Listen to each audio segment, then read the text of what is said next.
All right, as we continue our back to school month, we have not done a Flashback Friday in a long time. So as part of our back to school month, I decided to do Flashback Friday.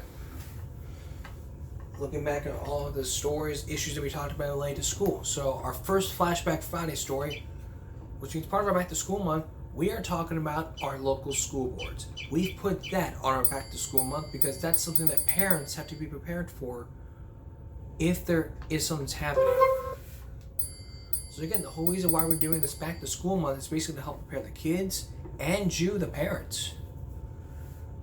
So if there's any issues happening,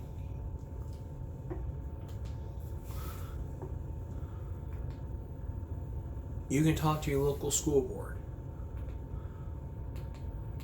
Let's flash back to Lee Summit. Now, this was years ago. Years ago, there was a superintendent by the name of David McGehee. If you don't know who he is, he was the former superintendent of Lee Summit School District. What happened that caused the board to be such an uproar? Well, I'm gonna spoil some of it for you.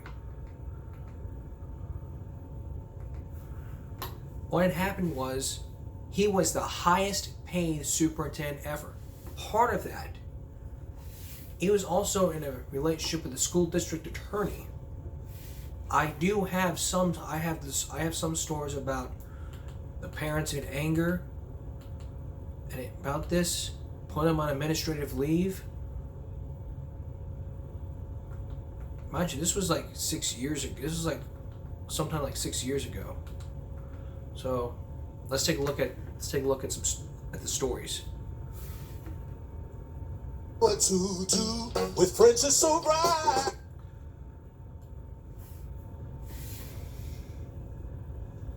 And in all my 5 years, I never reported on the school board. I figured I'd be thrown under the bus. So let's take a look.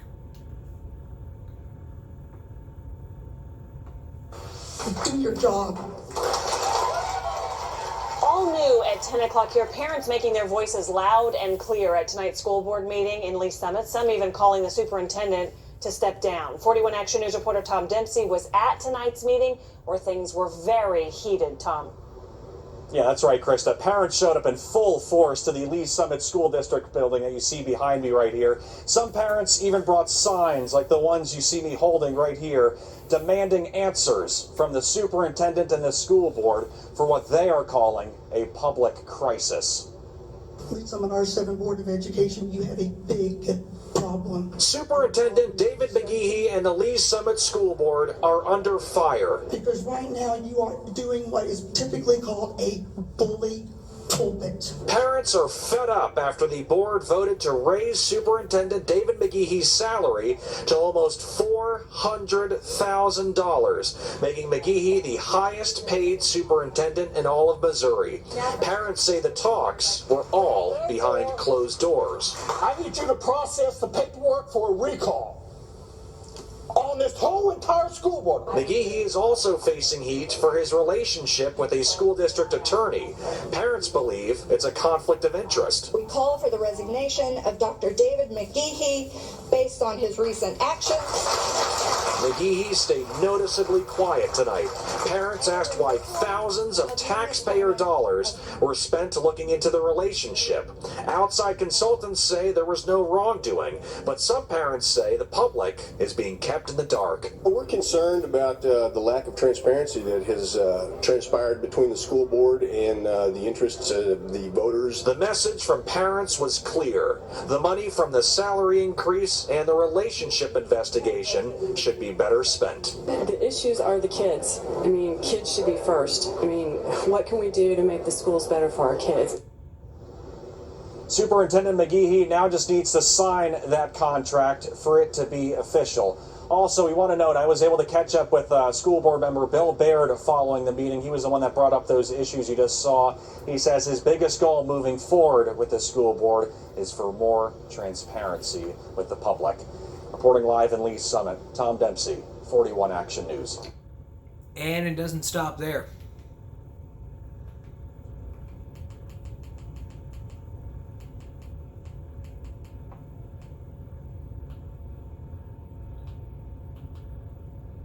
During that time, he was put on administrative leave, all because not only for the money, but for the relationship.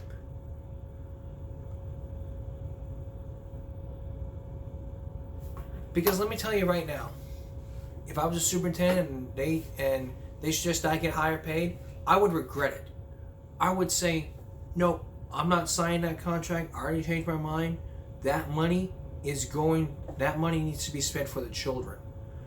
And if I would have fessed up to the board and said, yes, I've had an inappropriate relationship with the school district attorney, with our attorney, the parents would have accepted that apology. They would have hated me for this, but still, it's like this. If you have a relationship with a school district official, you've got to go. If you're wasting $100,000 of our tax dollars, you've got to go. Okay, we'll play you that administrative leave part when we return. Also, when we come back, we're gonna have the very latest on Uvalde, which is part of the school board issue on the show. And then later, are you a student complaining, what about my rights? Hip Hughes is going to tell you about your rights as we examine some Supreme Court cases that apply to the child. And you might not be too thrilled. That's coming up.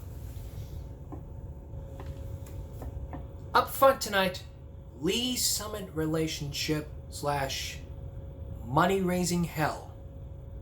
That comes back in 2015-2016 after former superintendent of Lee Summit, David McGehee, probably signed a contract that increased his raise over $400,000, 6 times to what the teachers made. Now, we just heard outrage from the parents who say they're outraged, they're being bullies and all, yada, yada, yada, yada. Now, months later, he was put on administrative leave. Let's see how everyone felt. Angry parents are now demanding after a superintendent is put on leave. Angry parents are now demanding more. He should have been fired! 41 Action News reporter Tom Dempsey shows us why Lee Summit parents are so upset tonight, Tom. Yeah, that's right, Mike and Rhiannon. Parents are once again unified for the Lee Summit Board of Education meeting tonight. Some of them even made signs like this one calling for change. But the change many hoped for did not happen. Just need some transparency, Lee Summit. Tonight, the message from Lee Summit parents was loud and clear. McGehee and Harmon resign. A message to the superintendent and the Board of Education. Now, this was also tackled by the president, who supported the plan and supported the relationship. Let's watch. Education, one man even decorated his car and shirt with. Anybody that had anything to do with him renewing his contract needs to resign. Many parents are fed up with Superintendent David McGehee and the contract that made him the highest paid superintendent in Missouri. Parents wanted answers after the board supported the contract with no public input. Tonight, they got one. The board voted to place Dr. David McGehee on paid administrative leave effective immediately. McGehee now makes 6 times the salary of teachers in Lee Summit. It's a contract parents say is wrong. Every dollar of that $100,000 contract increase took something from the children of Lee Summit. Frustration was also targeted at board member Terry Harmon. Ms. Harmon, you're an inept leader and must step down, not just step aside. Harmon stepped down as president of the board today over criticism for supporting the superintendent's contract. After facing controversy for a relationship with an attorney employed by the school district, one man said McGehee should leave. He should have been fired! A conflict still with an uncertain future. Parents hope it gets solved soon. Now, we well know Dr. McGehee was not available for comment tonight because he wasn't at the meeting here tonight. It's also unknown how long he will be on administrative leave. Reporting live in Lee Summit, I'm Tom Dempsey, 41 Action News. Tom, thank you. McGehee earns $304,000 per year, and compare that to the biggest school districts in the metro, and McGehee makes more. The new superintendent over at Kansas City will earn $225,000. Blue Valley superintendent earns $230,000, and Shawnee Mission pays its superintendent $254,000. Wow. Now that's new. All right. There's now a new superintendent.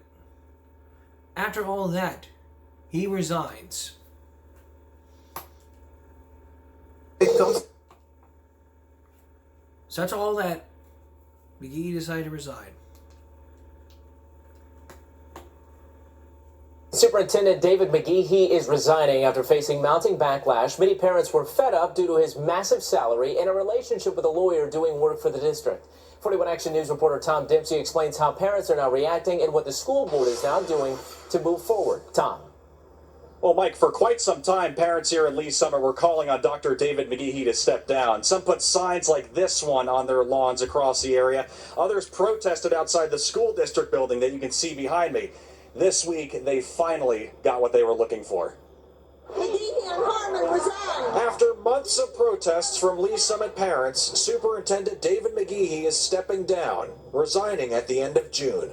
Relief that we can finally get started on finding the right person for the job. McGehee came under fire after a new contract was pushed through the school board behind closed doors. It made McGehee the highest paid superintendent in all of Missouri, something that didn't sit well with many parents. He should have been fired. We want to have better control over how our taxpayers' money is being spent. McGehee also faced criticism over a romantic relationship with a lawyer working for the school district. As part of a buyout agreement, McGehee will get almost $500,000 over the next year. The school board has a lot we have to do over the next few months, even year, as we transition. McGehee has not commented publicly on the issue, but moving forward, board member Bill Baird says the board will be more transparent. Working together, we're collaborating. We've been through a lot over the last few months, and we're going to communicate more with the public. Parents like Claudia Lindner hope Lee Summit is now heading in the right direction. Change is good.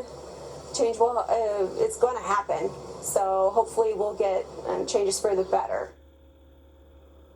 Now, we will note that buyout package for Dr. McGehee was unanimously approved by the school board. Dr. Brent Blevins is now serving as interim superintendent.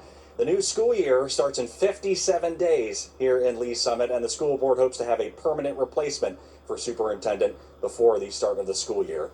Reporting live in Lee Summit, I'm Tom Dempsey, 41 Action News.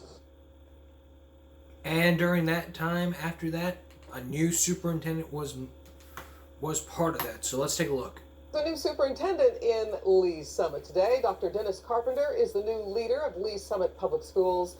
Carpenter has been superintendent in the Hickman Mills district since 2013. Now, the previous superintendent in Lee Summit stepped down in June after public criticism over his salary. 41 Action News reporter Belinda Post is live in Lee Summit, filling us in on the new man in charge. Belinda. Well, Cynthia, Dr. Dennis Carpenter says in his first 100 days, he'll actually do a lot of listening and learning. Board members say that he's a strong choice, and that was important after his predecessor stepped down after being put on leave when parents complained about his high-dollar contract and also dealings with an attorney. So let's take a look at Carpenter. In fact, he's had 21 years experience in education, and for nearly 4 years, he's been the superintendent of Hickman Mills. During that time, test scores, attendance, and graduation rates all went up. The school board worked with the community on what they wanted. He says that he wants not only to make achievements on the local and state level, but also nationally. I think that they work hand in hand because the quickest way to advance the ceiling is to raise the floor and the ceiling simultaneously, but accelerate the raising of the floor. And even in a place called Lee Summit, there is a floor. The group Citizens for a Better, LSR7, posted its congratulations to Carpenter. It says that they look forward to fresh leadership for a more positive and transparent direction. Now, Carpenter does start on July 1st. He'll continue his role as superintendent at Hickman Mills until then. So far, his contract has not been negotiated. Reporting live in Lee Summit, Belinda Post, 41 Action News. All right, but during that time, he faced a lawsuit. We'll look at that lawsuit when we return. Tonight we're focusing on our school boards, especially superintendents. We've had a great superintendent here in Flower Bluff, who had a great idea to put a brand new police station. I had a video for that, but it was a great idea at first, but it's still a great idea to this day. But we're focusing on Lee Summit as part of our Flashback Friday. Now, we heard David McGehee resign after his huge contract and relationship. But during that time, Dr. Dennis Carpenter was superintendent. But during that time, he was questioned.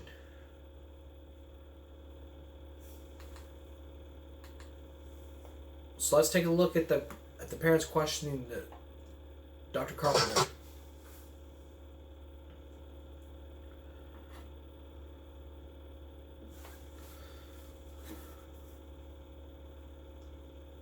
Because you're questioning what the decision he makes. I mean, it's his choice.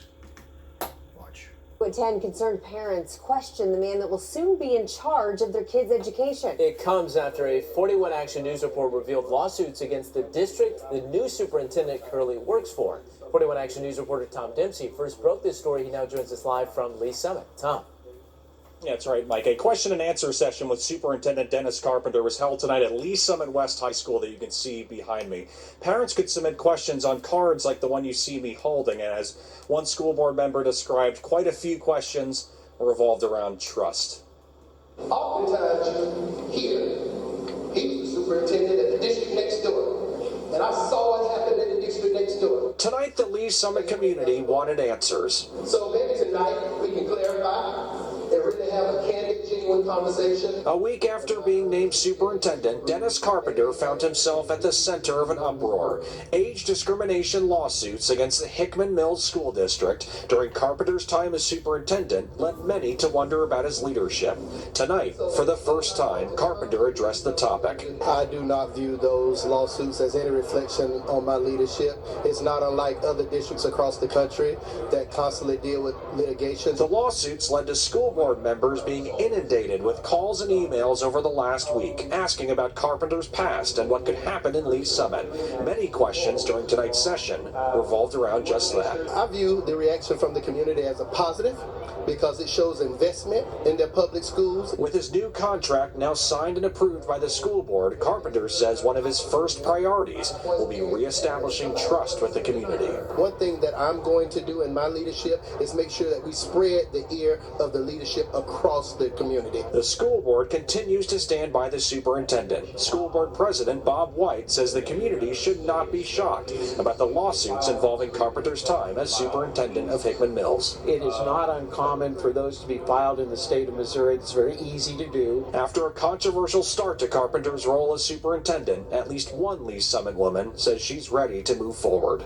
I wanted him to be upfront and forward and not shy away from anything, and I thought he did a good job. Now, to be clear, many other topics were discussed during the question and answer session tonight, ranging from the superintendent search, details with the school board on that, to things like after-school programs and parent-teacher programs. So many things covered tonight. Dennis Carpenter formally takes over as superintendent on July 1st. Live in Lee Summit, Tom Dempsey, 41 Action News.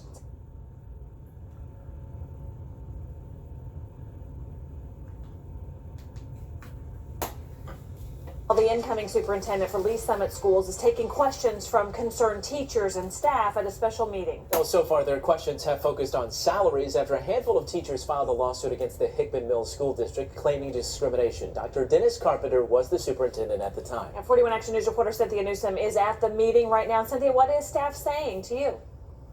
Well, the questions are happening right now. I can tell you about 400 people are in this Performing Arts Center here at Lee's Summit West High School. They are teachers, staff, community leaders, and also parents. Now, this meeting started about 45 minutes ago. Let's go ahead and take a look at this video. This is video now inside the Performing Arts Center. The Lee Summit School Board president sat next to the new Lee Summit School Superintendent, Dr. Dennis Carpenter. School board members were on both sides. Dr. Carpenter told the audience he is ready to answer their questions. Many staff and parents are concerned after finding out that the Hickman Mills School District is facing lawsuits about alleged age discrimination against teachers during the time when Carpenter was superintendent of the Hickman Mills School District.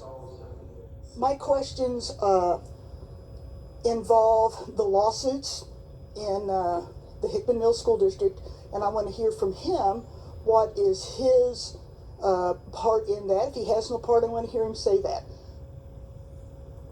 All right, 41 Action News reporter Tom Dempsey is in that meeting right now. He's going to have much more on exactly what the questions were and the answers coming up on 41 Action News tonight at 10.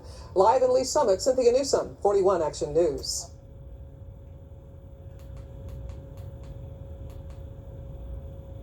And it was all about that lawsuit. But we don't know whether or not he resigned or not. We don't know about that. But let's just skip. Let's skip that. But we've already covered enough for our superintendents. I want to take you now to, let's bring up to date on Uvalde next. So, because the Uvalde School Board superintendent is now, the Uvalde School Board is planning to fire Pete Arredondo for his role in the shooting. Now, the meeting is going to happen this weekend. And I really think he should be fired. I've had a long talk to myself about this outside the boardroom. I'm thinking, okay, if he's fired, the community could be cheering on. If he's not fired, I mean, his attorney could be there.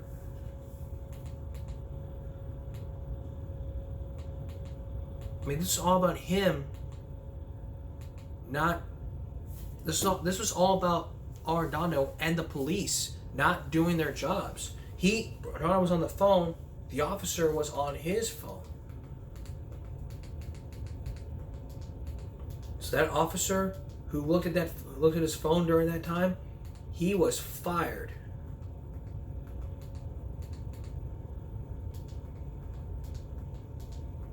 And we don't know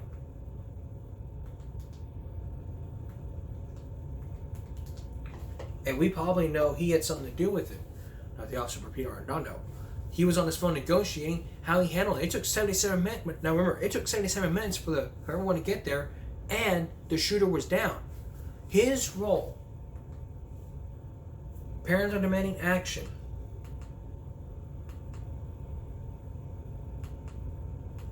And really are demanding action as this happens.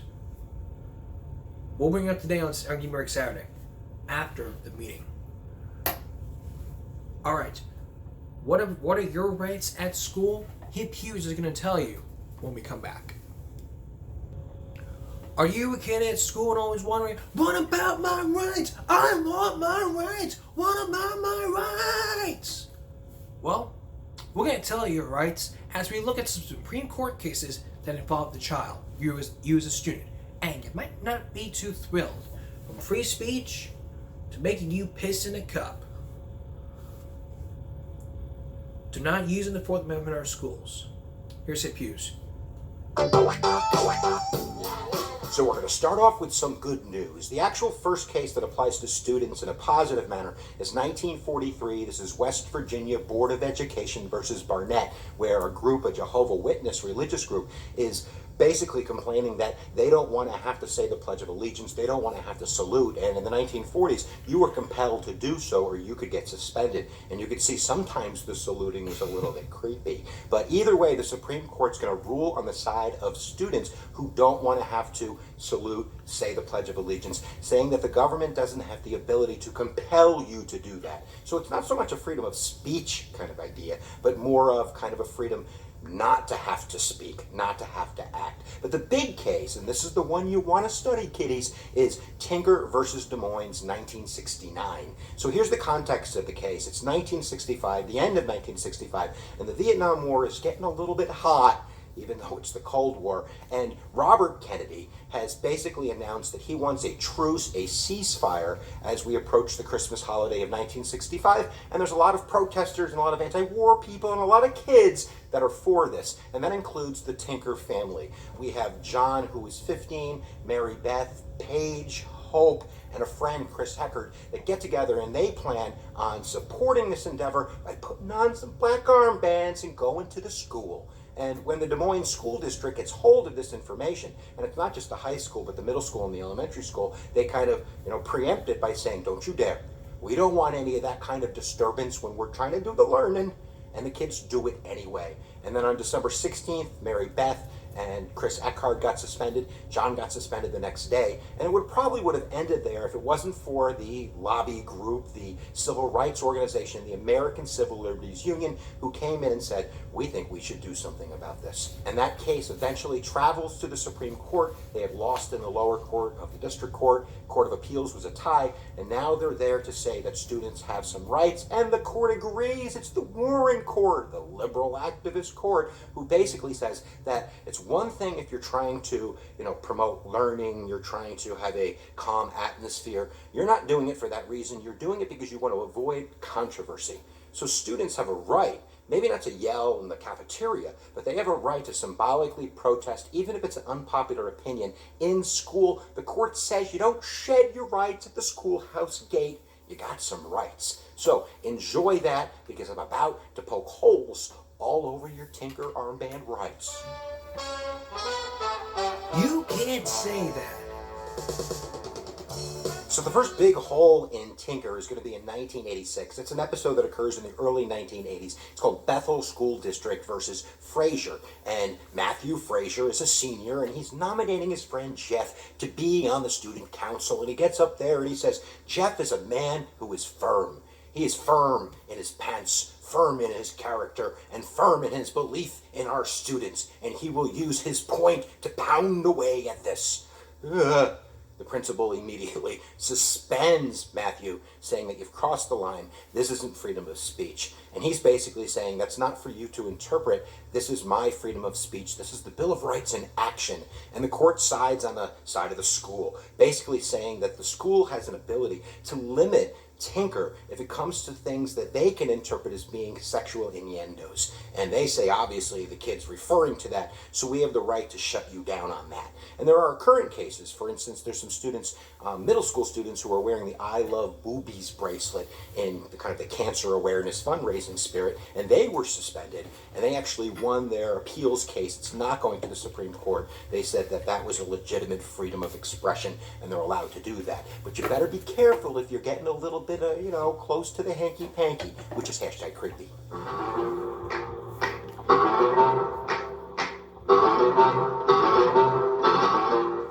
got another hole for you. This is Morse vs. Frederick, 2007. It was an incident that occurred in Anchorage, Alaska in 2002, where a young man by the name of Joseph Frederick wanted to play a little prank. And basically what occurred was there was a Olympic relay coming through town, so Deborah Morse, the principal of the school, released the students early.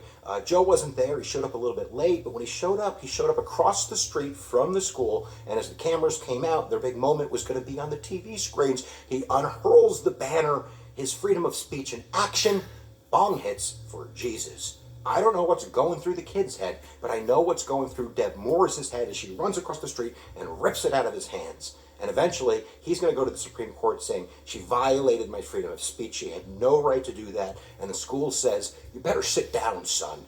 Number one, this was sort of a school-sanctioned event. You were supposed to be in school. The school had let out for that purpose. So whether you were there on your own or you're not, you're representing the school. And number two, it's not so much a freedom of speech issue when you're trying to advocate for drug use. And that's interpretable, but the principal gets to make that decision. So even though you're not in school, and even though you believe it's freedom of speech, the school has a right, because it's sending a message about drug use, to not let you put that banner up. So, son, you can sit down again because you're suspended.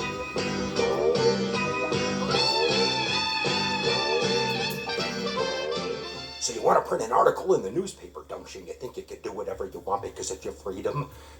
I got news for you. That's going to be limited. This is another Hall and Tinker. It's called Hazelwood versus Cole Meyer, 1988. And the students basically had written some articles that were first shown to the principal. And one of the articles was on divorce, another one was on teen pregnancy. They were interviewing students, keeping their names anonymous, but the principal was like, I don't think this is a good idea. You're not going to print that. They go all the way to the Supreme Court saying that, if we don't have this freedom of press right in school, how are we going to live it when we get out of school? And the court says, no, school is for learning, and schools have to have the ability to have what's called prior restraint, which means you're going to have maybe more limitations on your freedom of expression when it comes to press in school, because that's not really why you're there. You're there to create a learning environment, and if the school believes it's getting in the way of some kind of pedagogical purpose, then it has the ability to do that. So watch what you print in the newspaper, because you might be going down.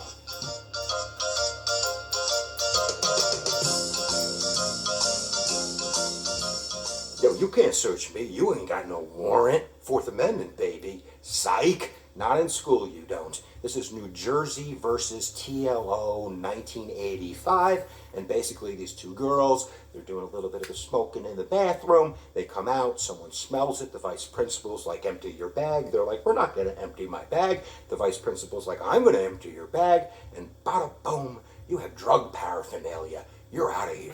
And now she's going to the court saying he didn't have a right to search my bag. He had no probable cause. He didn't go for a warrant. He just on the whim decided he was going to do this. So it's an illegal search. Therefore, you can't use that in a court of law. Matt versus Ohio. Needless to say, the court says, sister, you better sit down because you're in big trouble. And what they come down to is basically saying the school has a safety purpose. They have to have the ability, if there's reasonable suspicion, to be able to search a student's purse. What if there's a gun in there? What if there's something dangerous in there? We can't have this kind of probable cause warrant court thing going on. You have an expectation of privacy, but not an expectation beyond a reasonable suspicion. Who's the reasonable suspicion decider? So I guess that would be, the person in authority. So why don't you empty your pockets? Be careful what you do, kids, because you don't get probable cause.